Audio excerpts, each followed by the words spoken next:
welcome back to Legacy Politics. We've hit 42 subscribers. So we hit the threshold that I wanted to hit in my last video, saying let's get to 40 subscribers by the end of the month, so we can all give ourselves a great round of applause as we have done that. But let's keep going. We don't want to stop at 42. We want to keep going up. So we're going to try to get to 60 subscribers by the end of September, and quite possibly 100 subscribers by election day. So please like and subscribe for sure to this channel, and comment down below on future videos that you would like to see.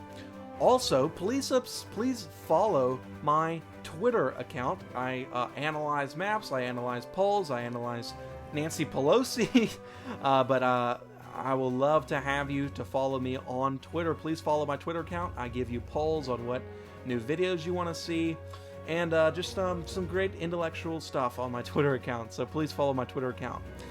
Today we're going to be talking about an interesting scenario in the 2020 election. What happens if the election ends in a tie? And I'm going to be showing you these possible scenarios. So let's go to the map here. All the safe states are filled out. Nevada is going to Biden, and Texas is going to Trump, and Ohio is going to Trump. So I'm just kind of basically saying, if everything goes basically normal, if nothing crazy happens, this is what the electoral map will look like, and these are the five states or so that will decide the election. So let me just go through a scenario here. What if Joe Biden wins Minnesota? What if Joe Biden wins Michigan? And Joe Biden wins Pennsylvania? And then Donald Trump says, okay, I'm going to win Arizona, I'm going to win Florida, and I'm going to win Wisconsin.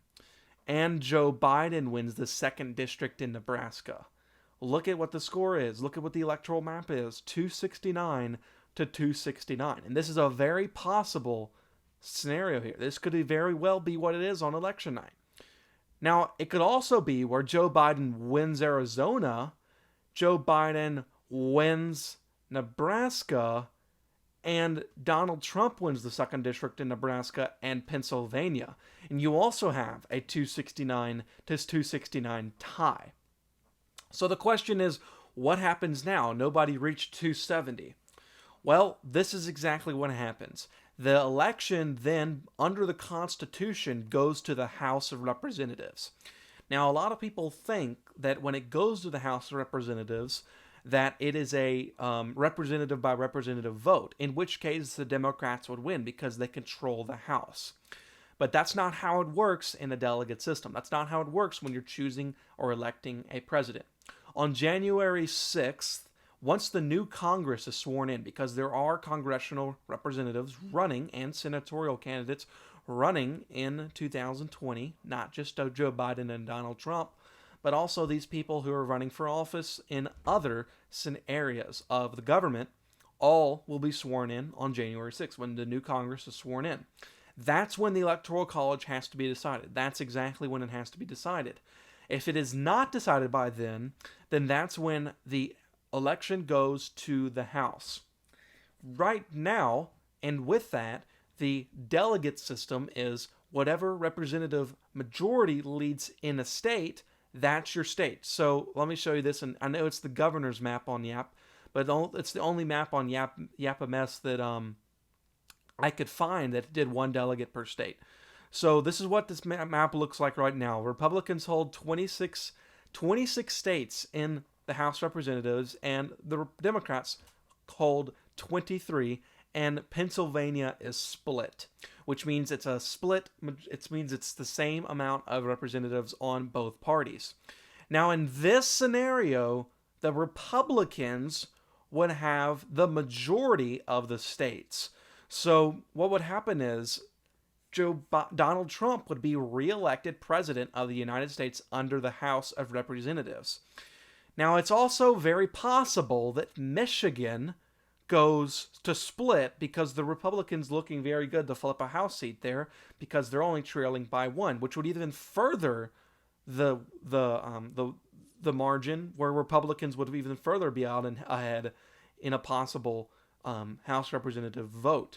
Now, the Democrats could flip Florida. That's very possible. They could flip Florida in the congressional districts.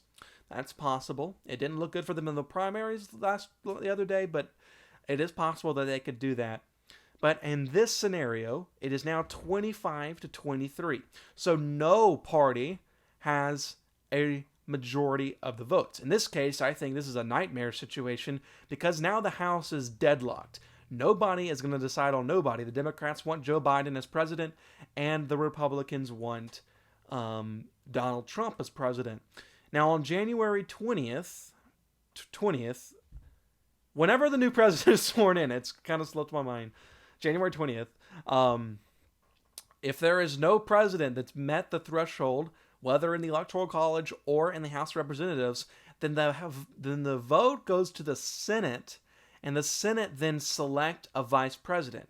Now, the Senate has, the majority of the Senate is controlled by the Republicans, 53 to 47 right now. That is not going to change most likely in 2020. The Democrats will have to flip a good bit of seats to make that happen, and it's not looking like they will. They may flip one, they may flip even two, but they're not going to flip 4 Republican seats.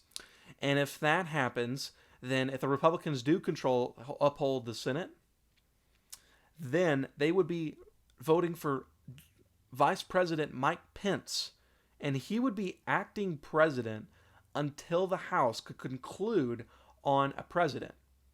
Now, there's no time frame on how long the House can conclude on a president that I know of.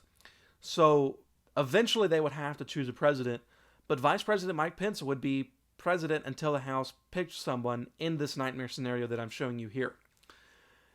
So if that happened, then Nancy Pelosi would basically have to Nancy Pelosi, as the leader of the House, or as the,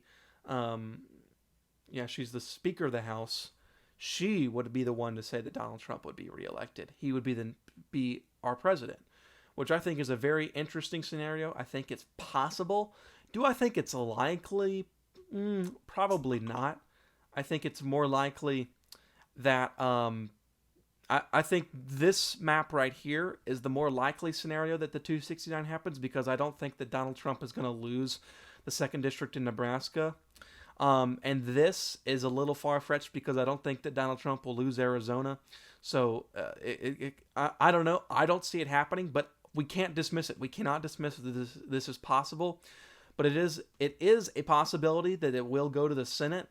But I don't think that the Democrats are going to flip the House district in Florida, which means that the Republicans will be able to make sure that Donald Trump is reelected in the House, and Nancy Pelosi will be the one to slam the gavel down saying the House has come to a vote, which I think is going to be very interesting if that does happen. So guys, that's the end of this video. Please like and subscribe to this channel. Once again, we're at 42 subscribers. We're going to try to get to 60 by the end of September. Please follow my Twitter account. Also, and that's the end of the video. Thank you so much, and I hope you have a wonderful rest of your day. Thank you so much.